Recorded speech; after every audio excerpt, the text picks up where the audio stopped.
You are now listening to the Claim It podcast with me, your host, Trisha Huffman, your joyologist. Oh, and I am laughing because as I was getting set up to hit record to record this episode, which will be talking about what to do when life happens, when shit happens, when things you don't want come your way, come your way. And right before I hit record, my chair broke. It's like a nice chair. It's not like a desk chair. It's like a nice living room chair that I use as my desk chair. And one of the legs just boom collapsed, and I'm like, of course, of course, of course. Anyway, hmm the point of this podcast, whether I am having a solo reflection episode like this or I'm having a conversation with someone who intrigues and inspires me, is for you to feel a little bit less alone on this wild and windy journey of being human. For you to give yourself a shit ton more compassion, to accept yourself and who you are, to get out of your own way, to hopefully introduce you to or remind you of perspectives and ideas that you have not heard of or have forgotten about, because we are humans and we forget. This is your life and it's happening right now. And sometimes things that we don't want to be happening are happening, and yet we are still alive today. So I want to share, I last week was traveling with my children, which the youngest just turned 6 and the oldest will be turning 8 in a couple months. But just us traveling back to Cincinnati, Ohio, where I was raised. I was going to say born and raised, and I was going to say raised and born, and that was not right. Where my family still lives. Had smooth trip there, had good trip. We are on the way to the airport, but we're going to make some stops first. We got all our stuff in the car. Get an alert. Flight's delayed. Uh-oh. Because it was like the last flight was leaving at like 5 p.m. practically. Uh-oh. And we had a short layover. And then driving again, and the flight doesn't take off for 4 hours, and we're already getting these alerts. Oh, the flight's delayed another 15 minutes. Uh-oh. And then all of a sudden I get an alert like your flight is canceled. Try rebooking one of these flights. And the only flight for that day was 2 layovers instead of 1, and getting into a different airport than we were meant to get into much later. And I was like, oh, do I wait? Do I book a flight for tomorrow? And then I'm like, I'm just going to do it. And as soon as I was about to accept that one, it was gone. And the next flight that was available was 2 layovers, and then getting in at midnight to LAX when we had flown out of the Burbank airport, and that's where my car was. And I was like, oh no, this isn't going to be fun with 2 kids up until landing at midnight, which we've just been in Ohio. So it's like 3 a.m., whatever, you do the thing. Like it's never ideal, right? But I'm just still like, okay, look at even at the other flights. None of them are going to be flying into Burbank the next day or anything. So, okay, let's get on this flight. Okay, so now we're going to have 2 layovers. We're going from Cincinnati to Charlotte, North Carolina, to Nashville, and then to LA. Getting in at midnight with 2 kiddos, and then we'll have to get a car or an Uber or something to pay to then take me to where my car is in Burbank. It's annoying. It's frustrating. It's not the worst thing in the world. And then telling my kids about it too, and they're like, oh no, oh no, and this and oh, and also forgot to say, our flights are booked on an airline where you can pick seats. So we had an entire row for both seats, middle aisle window. When they rebooked us to all these flights, we were not together at all. We were middle seats flung throughout all 3 flights. So that's another thing. My kids are a little bit older now, especially the oldest, where I felt like she would be okay. But my youngest, still a little needy little snuggler, can't figure out, how to get the iPad to the channel. Well, they both need help getting to that thing, or the snacks, or the this, or the that. So my youngest didn't really need me. And I was like, oh, and I see so many social media posts these days complaining about how entitled parents are when they're traveling, and they just assume that everybody will switch places with them. And why don't these parents just book the tickets together? And why didn't they just book on a different flight if they couldn't find seats together? And why didn't they just pay the upcharge and all of that stuff? How dare they ask me to move? Which I don't know everyone else's situation. Maybe that is what some people are doing. They're purposefully picking, middle seats. But also, maybe they needed to fly on that date because they needed to fly on their date. There weren't any things available. Maybe there weren't the other tickets available. I don't know. But I was just like, oh no, we're not together. And if I try to ask to sit with my kids, are people going to act like I am an asshole? Because we got switched seats or whatever. And I was like, okay, whatever. I'm not even going to think about that. I'm always like, we're going to figure this out. And how I approach these types of situations when things are not going your way, things that are not going to plan.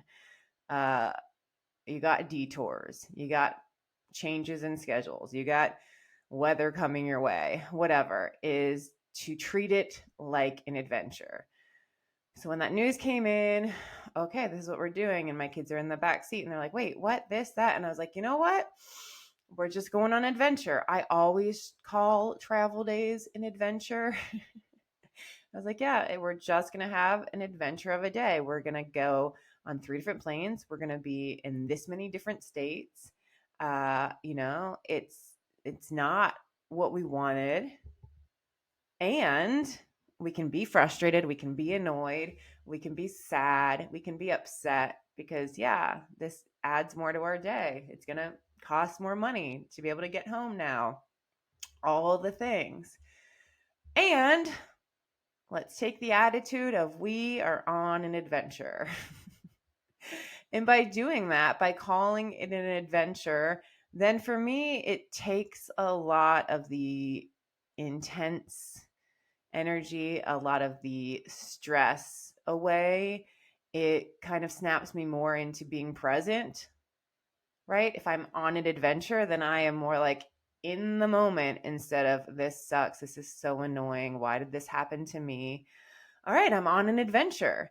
I then am more open to people watching. I'm more kind to the customer service people and the people in the seats and all of that, just by treating it like, all right, we are on an adventure.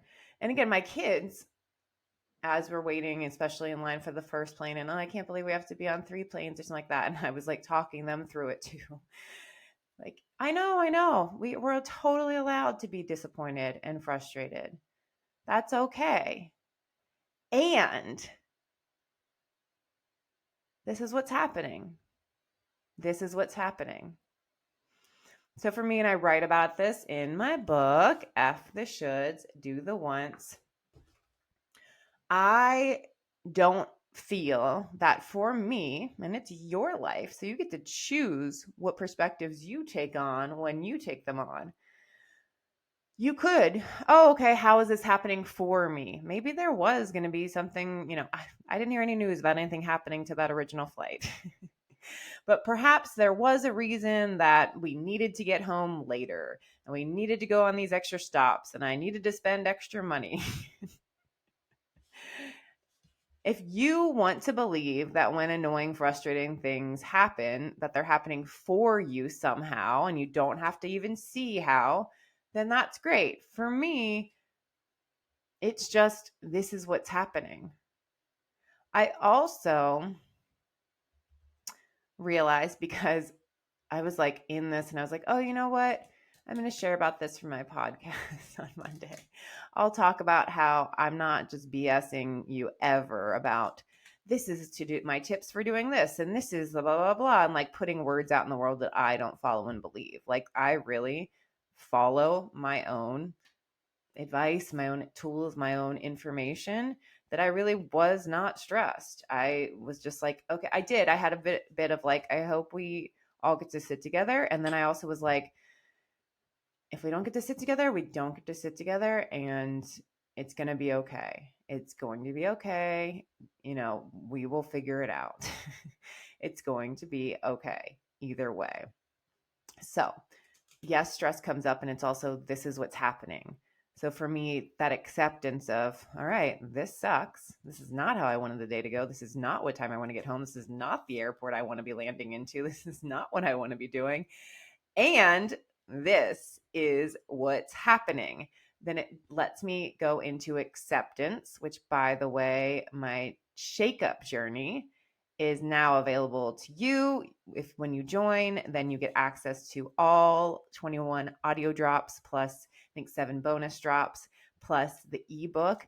That whole shakeup journey is about acceptance. Acceptance for different things within yourself, your past, your life, your body, all of those things, so that you can really be more present to your life, who you are, what you want, all of the things. So acceptance is a real key point of my life. So this is what's happening. So when I'm in this is what's happening, then it helps me to be like, and so now what? Instead of being stuck in that frustration, anger, sadness, stress, and like not being able to think or do anything besides sink into it, it's this is what's happening. And so now what? And so how are we going to move forward? So whether that's just, hey, let's make this fun, like how can we add some more fun to our day? Or, okay, this is what's happening. And let me go check with the customer service agent to make sure, which I did. I got there, noticed that my first flight was leaving from the other one. It didn't get canceled. They just bumped me off of it because I wouldn't have made the transfer, whatever. So I even asked them, hey, if I got back on this plane, is there a possibility like maybe I was like, it's probably going to cost me the same amount of money to rent a cheap hotel, or I could use my airline miles to book a hotel in Dallas, where my original layover was, as it would be to take an Uber at midnight from LAX. I was like, is there a flight from Burbank to Burbank tomorrow? So I go into like action mode. Let's figure this out. There were not going to be any flights to Burbank from Dallas for 2 days. It's like, okay, well, thank you so much for helping me. And again, this customer service agent, it is not their fault. So always trying to meet those people with kindness and like, this is what's happened. This is what I want to see about. Is this possible? Is this possible?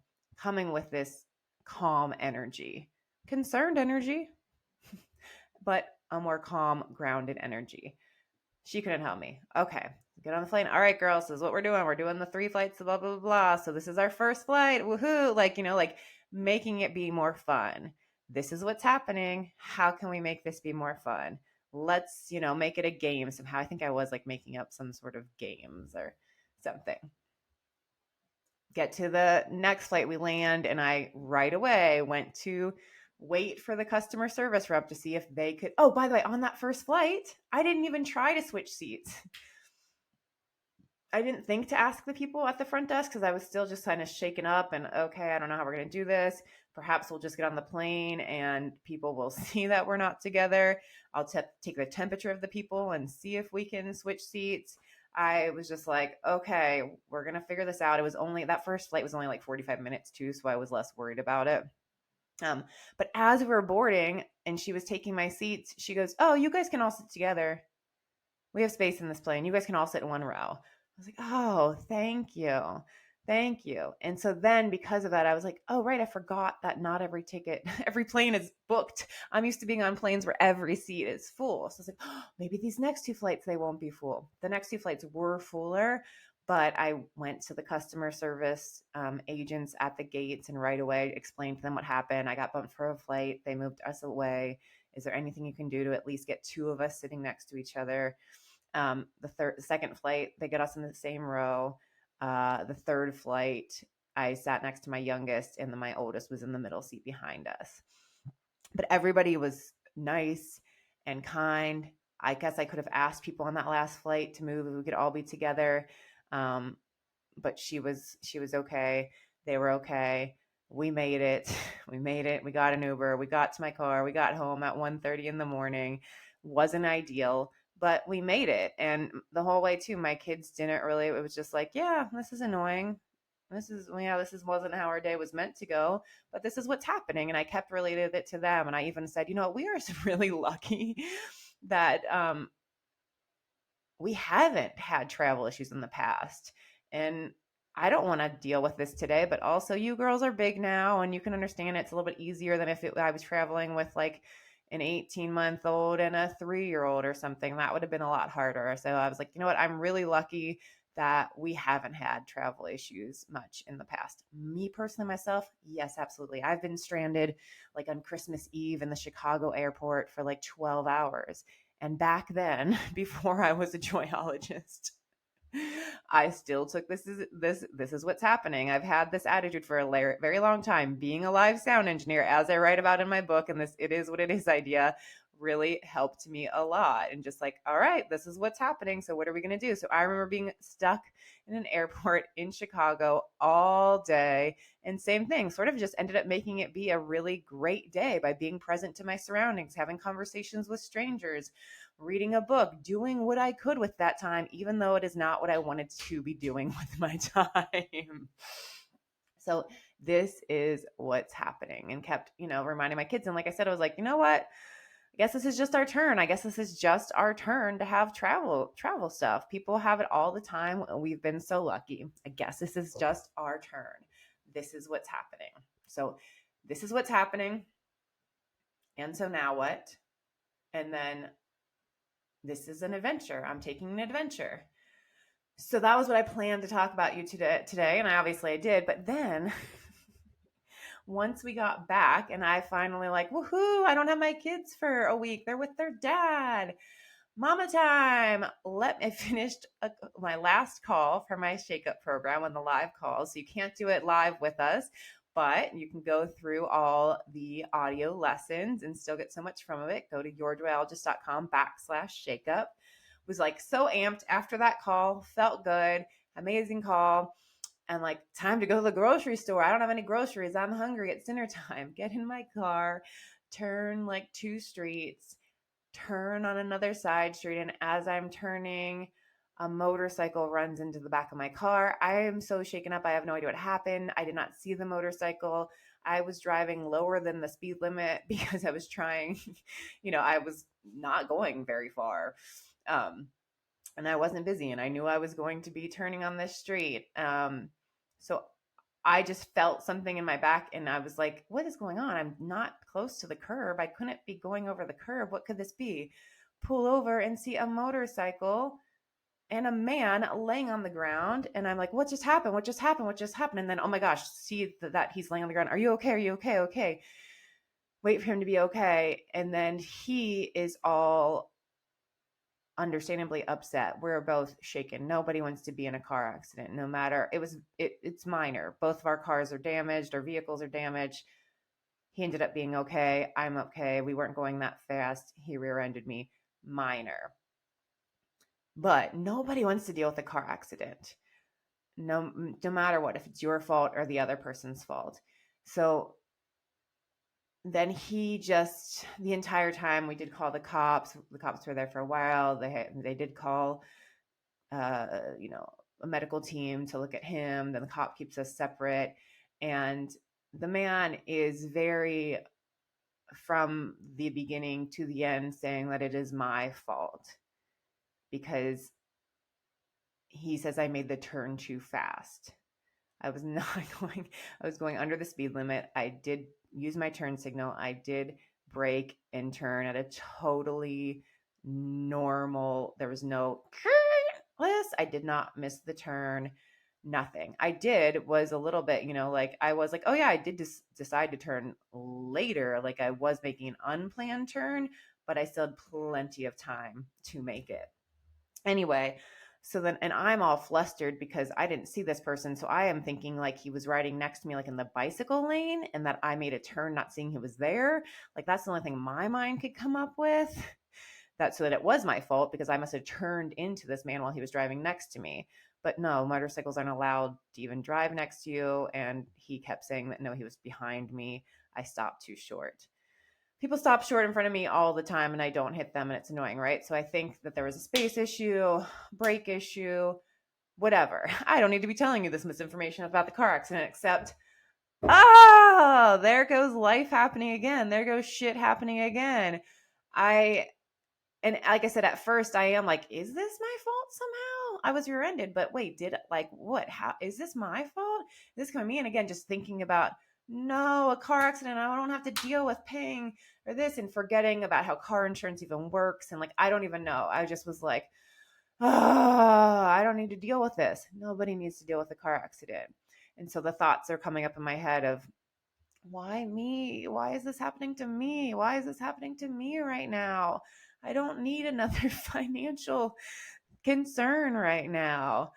Like why me? And then a part of me is also going into how is this, like is this like am I going to meet somebody here? Is this person going to be somebody that's going to, we're going to form a connection to? Is a police officer going to come and like whatever? Like then a part of me is trying to like want to make meaning of it, or like maybe this had to happen because at least I'm going to meet this person or have this connection or have this something from this because this sucks. So like needing to find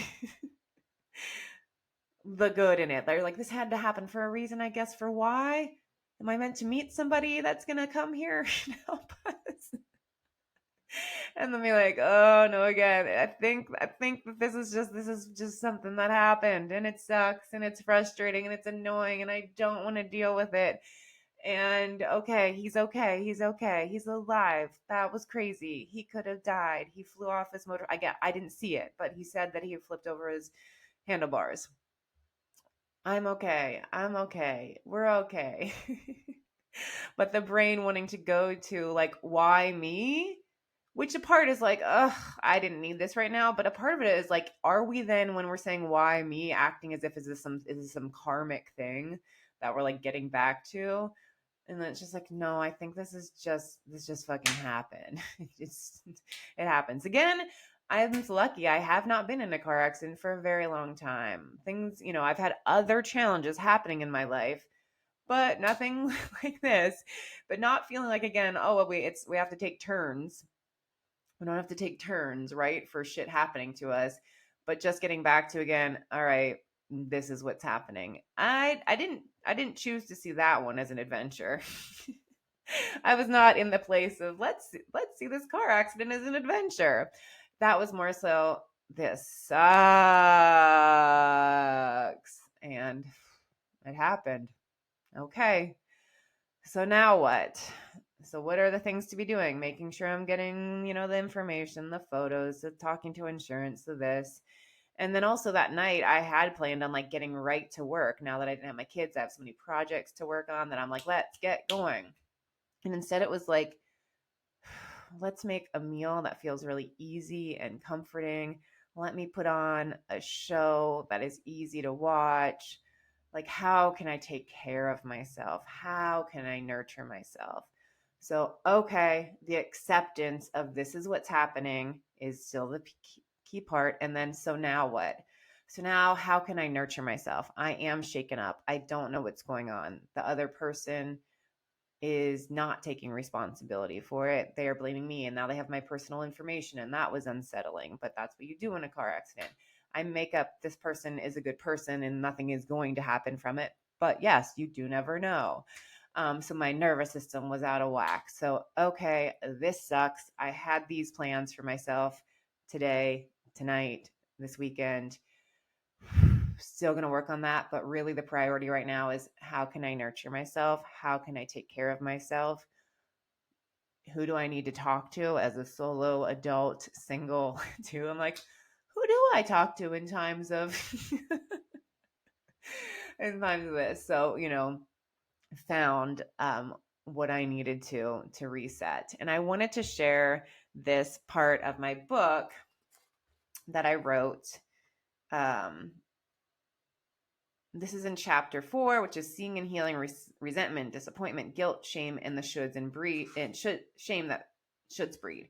Because I do feel like personal responsibility is a really powerful thing, but also that we do not need to take responsibility for everything that happens to us in our life. Whereas it's a lot like, how can I take responsibility for my flights getting bumped?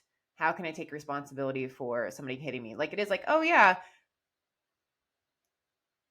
I could make sure to have my turn signal on a block away. Cause like I said, I had the turn signal on. It wasn't that quick of a turn. It was quicker than some other ones. But anyway, but like, sure, I could take somewhat responsibility for that. But still, this sort of like why me sort of thing that came up. This is a quote that I wrote in my book. Sometimes shitty stuff just happens in life, and you don't have to figure out the reason for it, and you don't even have to find the lesson in it. Sometimes it just sucks, and I don't want you to make it suck more by shaming or blaming yourself. So, this somewhat works for my situations, but I've seen people in much harder situations that are sort of being like, why me?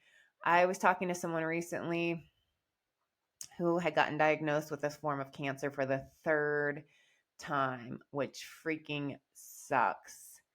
And someone had said to this person that the reason it is returning is because they have not done enough work on like unhealed trauma from their past. And that pissed me off so much. That pissed me off so much. And I'm not saying don't heal your past trauma. Of course, heal your past trauma. But how dare someone make you feel responsible for your own cancer? And they were like, oh, well, it does, it adds stress and nervous system out of whack, which means it can be harder for your body to operate and, and more susceptible to things. Yes. And how is that going to help you heal by now you carrying on that I'm responsible for causing myself cancer?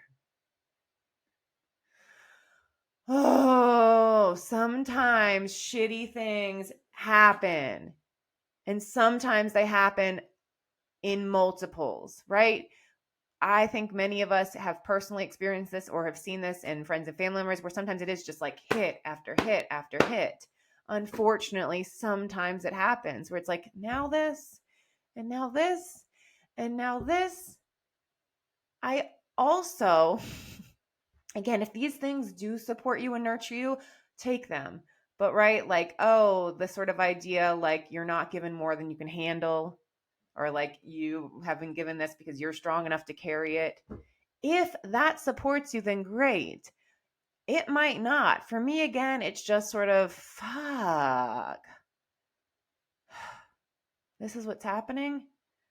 Okay, this is what's happening. And I don't have to find some narrative as to why it's happening, or it must be happening to me because I'm strong enough. Yay, me for being strong enough to carry all this stuff. Oh, sometimes shitty, hard, unfair stuff just happens. It happens every day, but sometimes it happens to us, and sometimes it goes hit, hit, hit, hit. It's what's happening. And so now what? How can you move through it? How can you take care of yourself? How can you not totally sink into it and let it overcome you? Because you are still alive. You are still here. It hopefully won't last all forever. I have always been on the life happens to all of us. Sure, when you have more money, more family, more resources, um, it could be less hard. But even someone who has all the things could have their third cancer diagnosis, right? And they have more means and more resources to be able to provide lots of help and massages and specialized care and all of that for sure. they're going to have more support getting through it, but they're not immune to shitty stuff. Unfair stuff happens to us all. Sometimes it feels like it happens a lot more to some than to others. But please don't make it harder for yourself, worse by feeling as if, how did I call this in? How did I bring this karmic energy to myself? Again, sure, if you want to work on being a better person, if that inspires you to be like, oh, these things are happening. How can I invite more peace? How can I invite more good? How can I give back in my life? Yes, allow it if you want to shift you into being more present, more grateful, more giving, all of that too. But you don't need to bear the responsibility of these things are happening to me. Why? What? How? What does this mean? Sometimes life just freaking happens. So I hope that this supports you. Again, I write deeper about it in different ways in my book, F the Shoulds Do the Once, which is available everywhere you can get books. It's available in an audiobook, an ebook, paperback book, all the books. Again, you can check out my Shake Up Journey. Join it and get immediate access to 21 audio lessons plus 7 bonus lessons as soon as you join. You can listen to them at your own pace. You can binge them.